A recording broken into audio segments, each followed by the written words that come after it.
Hello everybody, Realm Builder Guy here, and welcome back to Imperator Rome and Sparta. I know it's been a week, a little bit over a week, since the last one of these episodes. Well, last week was spring break here in Colorado in the United States, and so kids were home, my wife had less time, she had to go to work, and just a little bit of family time, but there was still content on the channel. Hope you enjoyed the Germanic Tribes guide. Let me know if you watched it. If you didn't, go check it out. And if there are any other regional guides you would like to see on Imperator Rome, I have a few on the list. I could already reveal that Britain, or the British Isles, as well as Gaul are definitely on that list. I'm also taking a look at Iberia, as well as a few other ones, like kind of who's Rome gonna crush? You know, who are these people? Let's highlight them a little bit. So those are in the works. If you want to see other ones, also game mechanic ones that I'm thinking about, just drop those in the comments below. But speaking of comments, we have a new one, and this is one from Seth Frisbee. My great Vasilevs, I propose we go after the Messianes, for our alliance with Thrace shall surely come in use for our plans to unite Hellas, for once we have done that, shall we go spread our culture and religion to accomplish true unity among the Greek people, and evidently go after Thrace and gain areas in Asia Minor, and to create the Spartan Empire for the glory of Hellas, to rise once again from the ashes for a united Hellenic world. So thank you, Seth, for that one. If you have little stories and tidbits you want to add, please do so in the comments. I always enjoy seeing those. So now, let's pop everything back out here. Up, and go to the terrain map, which is the best map. In my opinion, it's very similar to kind of the generic map that CK3 comes from, where, you know, it's political, and then when you zoom in, kind of the politics kind of goes away, and you see actually what the terrain looks like. I do prefer that. I think that's probably something, I can't confirm this or not, that CK3 kind of built this off of, and I hope that's how things continue in future. So, we have some things we're still dealing with. Excuse me, as I choke on my own spit. We have to rebuild our economy a little bit. We're losing some money, but that's mainly due to, well, we're at war right now, so we kind of got to temper some of that stuff down. On top of that, we are rebuilding our manpower. We are currently, together with Thrace, in a war up north here somewhere. I mean, right now they're being conquered a bit here, but if we look at the war, they are at war with Mesembria, and that's the war we are tied into at the moment. And then the Mesembrians are allied with Kruonoi. So again, we could excuse me, good lord, we could move our legions back up north and kind of partake in that. I don't really want to do that, if I'm perfectly honest. We're going to just hunt fleets, have a good old time. Trying to see, where are we here? First Nauticon, second Nauticon. All right, everyone's good. We're going to reduce. See, right now, as you can see, we can't raise more than this other 2,000 troop army from over in Rhodes right now. That's really all we have, and that's just 4,000. It's not going to be enough. I'm going to drop the army maintenance now. Yes, I realize decreased pay while at war does not recommend you want to win wars, but I'm not going to get involved with that because we're outside of naval range, and that's just going to be an issue. But as we can see, our balance right now is 0.31, so we need to drop our costs ever further. So if we drop our fleet maintenance, boom, there we are. We're now at that level. We're now going to be making money. These guys destroy pirates. Let's just destroy pirates with these as well. And then as that all rebuilds, we're going to get rid of that. We know that that's happened. Let's just unpause the game and slowly rebuild our economy. And then our manpower needs to go up because we need to add more forces to our legions. more people, more troops to the legions, and then also be at a point where we can raise larger levies, like when we send our levies in from our Asian provinces, as we call it, that they actually contribute and we have some power. Because right now, the issue that we're facing is we will be dramatically outnumbered, and Thrace is completely... Well, they're consumed by other wars they've got going on here. They are fighting the Macedons. They are dealing with that war up north.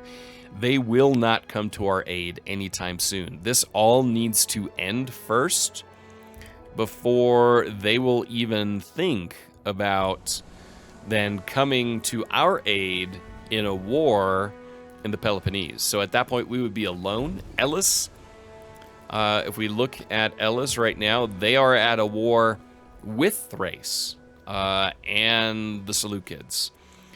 They are our allies here in the Peloponnese, so they won't come to help us in that moment. Knossos right now, they won't help us just because the loyalty isn't quite there yet. But as you can see, we're definitely trending in the right direction with them. Way better. We've definitely improved. If we look here at our... Let's take a look at the province overview. Nation overview, administration, provinces, Asia. Nope, that's not what I wanted. I want to go to Sparatus. So, well, right here, province loyalty, it's growing. Slowly, it changes by 0.14 per month. We need to make sure we keep that going just because we need the loyalty to keep trending in the right direction for them. Food right now is fine. His loyalty with us is pretty good. He's got no corruption and he isn't very popular. And that's really important because obviously the more popular they are, well, then you could end up having issues. All right, so we have a new tech invention that we can add. I'm going to go with standardized provisioning. Why? Because this will drop our fort maintenance by 10%. As we are expanding, that's very important because we're trying to reduce our costs. And by doing that, that definitely helps. So right now, we're at a 1.83 balance, which is nice. Our fort maintenance now going down by 10% is very good. Fleet maintenance, all this is down in general as well. I could also drop this further. That will drop our fort defenses. I don't foresee... Oh, Davidos! Davidos is dead. Died of dysentery at the age of 37. Oh, that's sad. I think we can afford to drop our fort maintenance. That bumps that up a little bit just because I don't see those guys coming down for us anytime. Pretender support. Following people support one of the pretenders. Okay, that's fine. Don't really care about that. We do have some scorned families in the Gylipids as well as our own Aegeid family. So we just got to keep an eye on that when it comes to offices and how we balance things out. Everywhere else, we're looking pretty good. So Gylipids, Aegeid's, just got to keep an eye on that.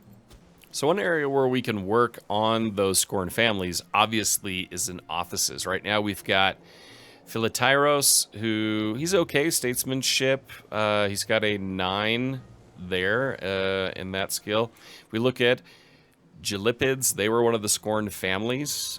So his statesmanship is okay. It's all right. Loyalty is pretty good.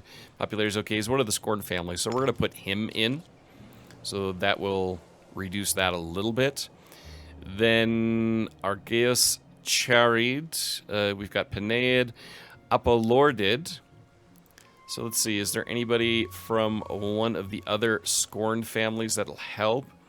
So he's got 5 martial. He has 7 martial. So that's a definite... No, he's got 7 martial. This guy has 12 martial. I think what we're going to do is we're actually going to put this guy in charge there. We'll get a little bit of a boost there. Spread of Isis. An Egyptian ship has docked at the port in our city of Rhodes, carrying a priest of the Isis cult amongst its cargo. The Egyptian goddess has seen a growing cult in her honor, with all the rites and celebrations one usually sees among the mystery cults of the Greek pantheon. The cult is certain to set their sights on Sparta if we let them and start sharing their teachings among our locals. Though we have heard a lot of good things about this cult, maybe it is for the better? Let's see, we will set aside some room for their priests, so that drops our stability. A new character appears in Sparta. Up to 25% of freemen, citizens in Rhodes will convert to Comedicism. And Rhodes gains the Isis cult, which gives a plus 5% in pop happiness. Or there's no need for this, so we lose 10 popularity. Yeah, no, we are keeping our own culture there. Thank you very much. All right, let's see. As we are bumping through our cultures here, I mean, this guy, Aegeid, do we have a better Aegeid? We have Lipid, who's better. I mean, this guy's, he's bad. But first, let's see where else we can make some changes. What's the other major? Peneid is the other major in Euroclid. So obviously we don't want to change anything there. Let's just hit pause as that goes. Charid, he's close. Research. I know I bumped some of these researches down now, but I don't really care that much. Aegeid. Let's see. We changed him. That's Peneid. This is frustrating. Of course, we have generals and stuff like that. Those are also offices. This guy's just really bad. He's really bad. And we get no bonuses from him. If we change to here, then the Gelipids will be taken care of. I think we're going to do that. Again, now we get a plus 1% to our national taxes. Our own Aegeid family is rather unhappy. So, is there any other one that we could change? Charid, I mean, he's going to die soon. Hector, he's going to die soon. Is there anybody that's better? Let's see, he's got 9. No, 6, but no Aegiids there. Charids, Penaids. We've got one Aegeid that comes close-ish. We'll deal with that once they are dead. Nauticon, who is in charge of our Nauticon? Protokid. Yeah, there's nothing really here. Major families. Anybody from the Aegeids that would work? We could put him in charge, but he's not very good. I mean, he's got Marshal 7, he's got Marshal 3 to placate. I mean, this is family politics, which of course is a major thing. He's got no other bonuses. Who do we have in charge of the second Nauticon? We have a Galipid there. I mean, this is the thing in this game. You've got to play the family game. So we're going to put him in charge. So we really need one more office to keep our own family happy. And I forget who's in charge over here. You are part of the Peneid family, right? No, Hilikatsid. So, if we change, do we have an Aegeid that's at all remotely decent? We have a Gelipid who's submissive. That's not good. We've got Euroclids. Do we have any of our own major family in here that's at all good, even remotely? This guy's not good. He's got 1 finesse. He's got 7 finesse. He's got extraordinarily high statesmanship. But that really doesn't help us. No, our own family's just gonna have to be ticked off a little bit longer. Who's the head? Let's take a look at our legion. That's a Peneid. Okay, so we've got 3 of 3. I mean, everyone's pretty happy. Death. Charid is dead. Okay, so now maybe we can replace him with an Aegeid, and we will. Charis Aegeid. We'll put him in charge, and there we go. So we kind of circumvented all that potential family drama. There's nothing quite like family to get you going, right? And all the families of Sparta are happy. All right. So now we're just waiting. Time is ticking. We're gonna keep an eye on the situation here. Oh, looks like Macedon is gone. Looks like Macedon is gone. So now, what's the situation here in Athens? Athens, they are a feudatory of Macedon. Where the heck is Macedon? Macedon is that island, and is that still Macedon? Here? No. So Macedon is just that. It's just that one little island right there. That's all there is left of Macedon. Well, interesting, interesting, interesting. So, of course, we have our Casus Belli against Athens. It could be an interesting time to strike against Athens. So we can raise one cohort there. But what I'd rather do is bump up our Stratos of Greece. If we add cohort there, we can only add one. One more cohort from our... Yeah. We're just going to wait right now. We don't need the increased cost. Right now, I'm sorry, it's going to be a little bit of a waiting game as we increase our manpower. Right now, our manpower... I think we're less than 50% of where our manpower could be. So we just need a little bit of patience. Just a little bit of patience. Now, one thing to keep an eye on, just to the north of us, we have Epirus. They're at war with Rome. So it'll be interesting to see how that war shakes out. The gods of war, our high priest, Charis Aegeid, have suggested an offering to one of the gods to bless us in our ongoing war efforts.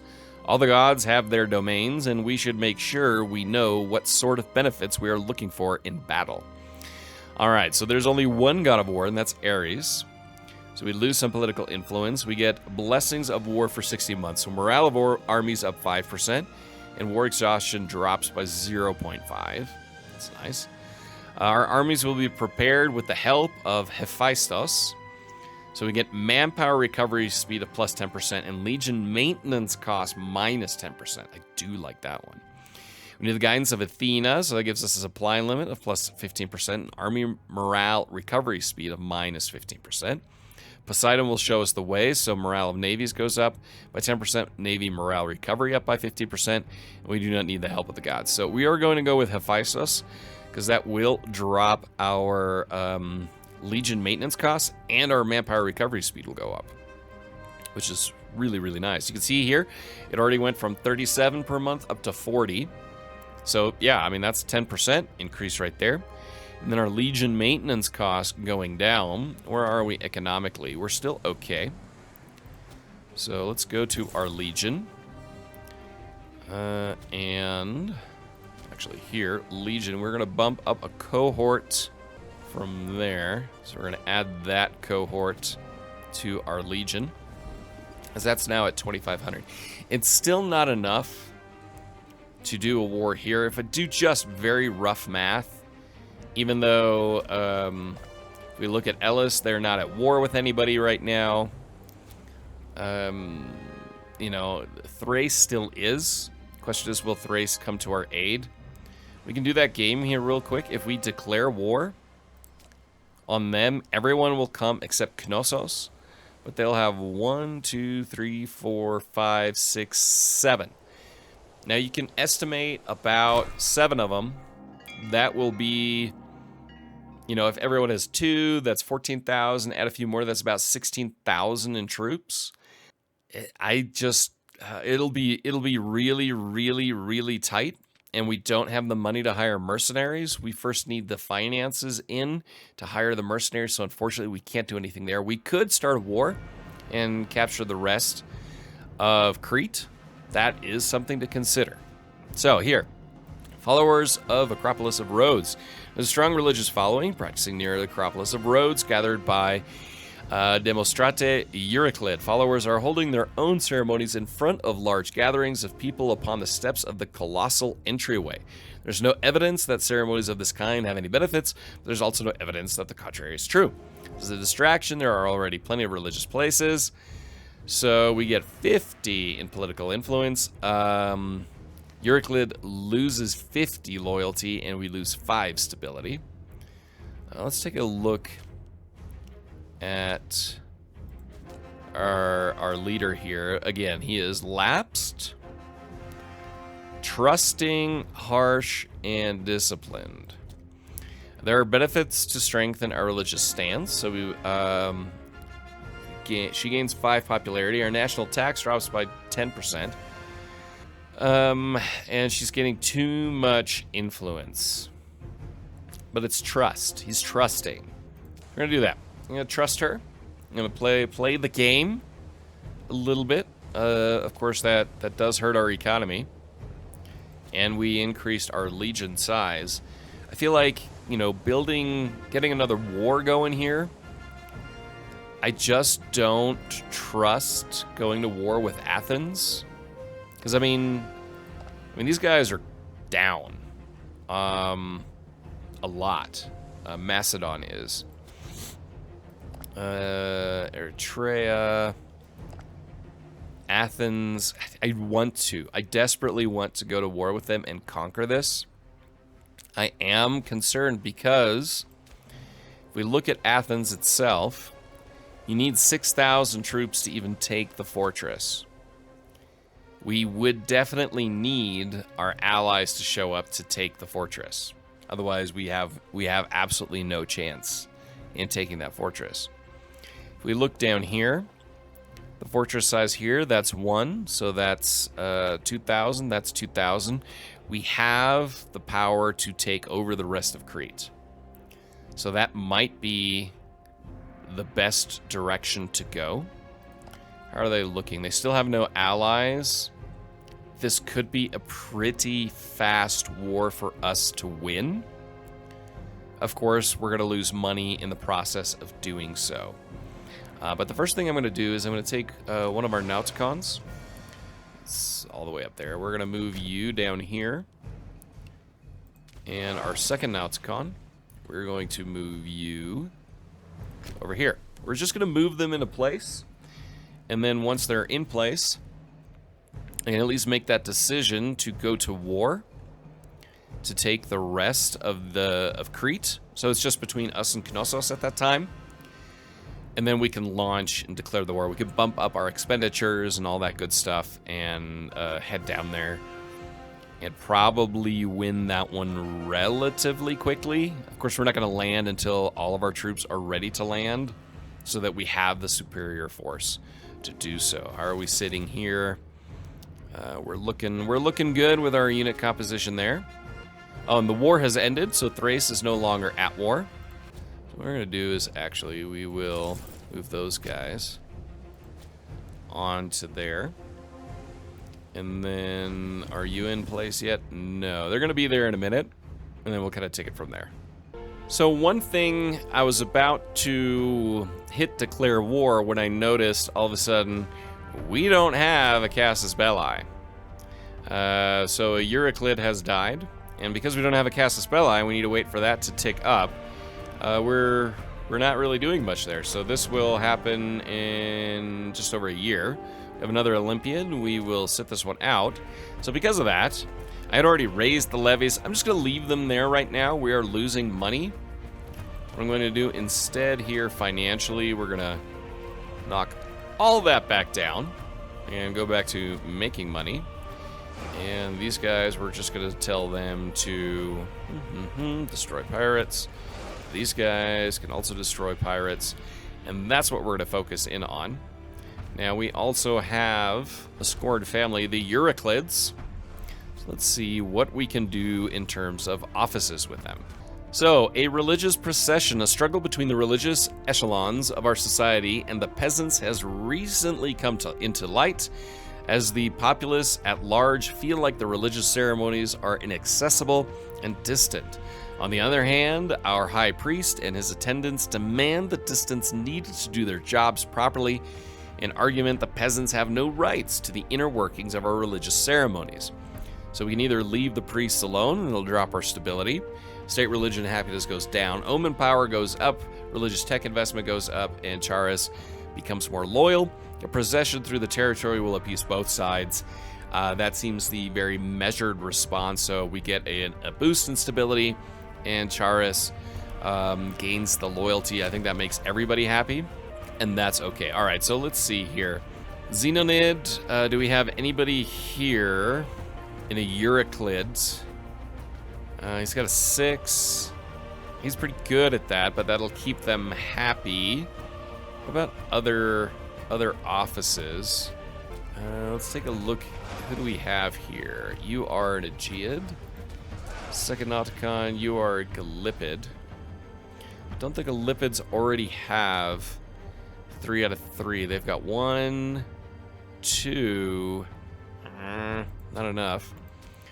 How are we looking here as far as governorship? A Euroclid. That's what we're looking for. A Euroclid. We've got a good Euroclid here. He's got decent statesmanship. He's not corrupt. Decent martial. Finesse of 6. We're gonna put him in charge then, if I can, and put him in charge. See, now that goes down. So governor policy, we're gonna go back to harsh treatment to bump up the loyalty. We need to put our boot in their neck, which is something that obviously Sparta did do. You know, I mean, you can definitely see them as a more, I mean, to say someone was an oppressive nation at this point in time in human history is kind of redundant. It's kind of a theme, if you were to give it one. But they are definitely known as very oppressive. So to have an oppressive strategy or policy there, that makes sense. All right, let's look here. Looks like Romans are landing. Wow, 41 ships off the coast of Epirus, just to the north of us. That's definitely one. Look at Rome now. Look how they are growing. They have now conquered pretty much this entire region. And all of us here, all of us, you know, Hellenics, are just beating ourselves up over table scraps at this point, which is a little bit frustrating, to be honest. Again, we can't take Athens. That's not an option. Even if we look right here, how are they looking? We need 4,000 troops to conquer that one fort. So that is the main war goal there. But we're going to try to reconquer the rest of Crete. Or we're going to try to conquer the rest of Crete. And then, you know, once that's done, I feel like we're rebuilding our manpower in the meantime, which is great. And then we'll add even more to our economy, to our manpower overall. And then I think it's time to start looking at conquering this and the rest of the Peloponnese before Rome becomes just ridiculously powerful. Alliance actions, they won't ally with us. Competing power, too many allies, different rank, too many relations, diplomatic. Yeah, it's just, they're not going to come hang out with us. The Antigonids, issue there, too many relations, combined number of allies. They have too many, we have too many. So if we drop one of our allies, we can add the Antigonids. Because it's a -20 that we have too many relations. We're at -2 with them, so we could maybe add them.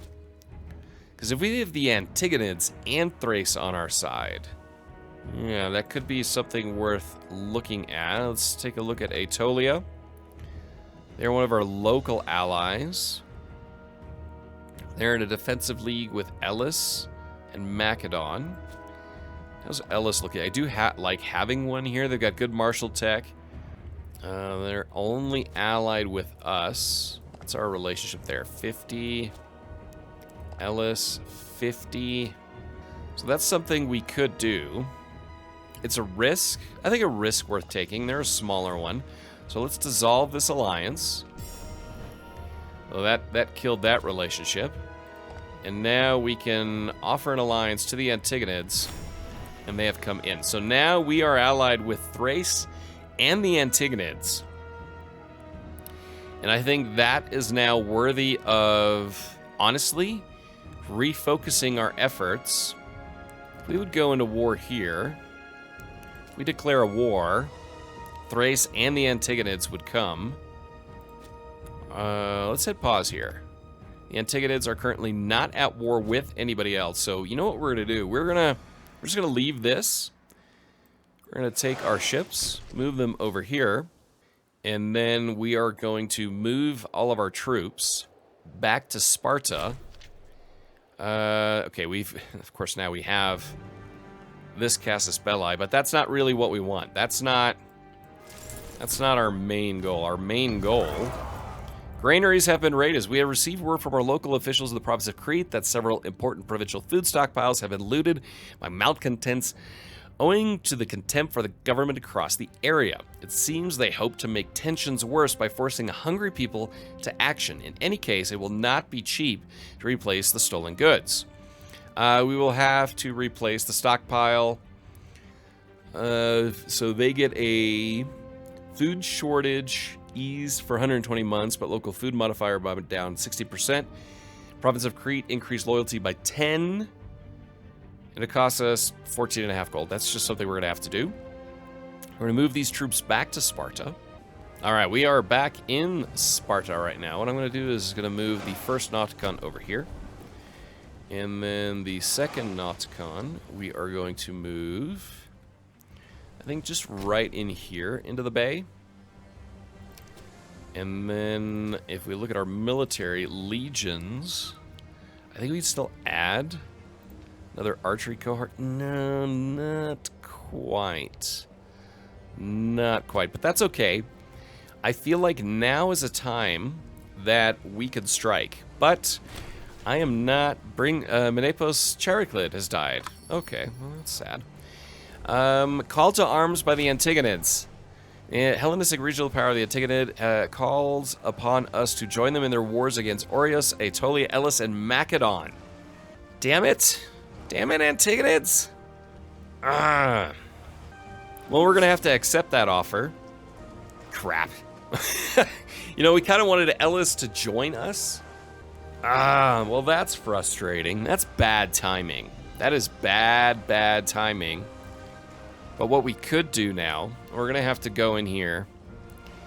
I was just about to declare war.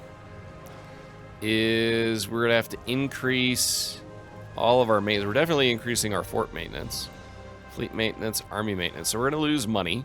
There's no doubt about that. That's kind of obvious. What if we declare war here now? See, we've lost our ally in Elis. That's a shame.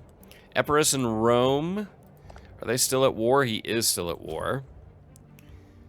Do we have any other regional powers we could ally with? Flip through here. Boeotia. They are at war with all of these guys. This could be a good alliance. They're a decent ally in the region.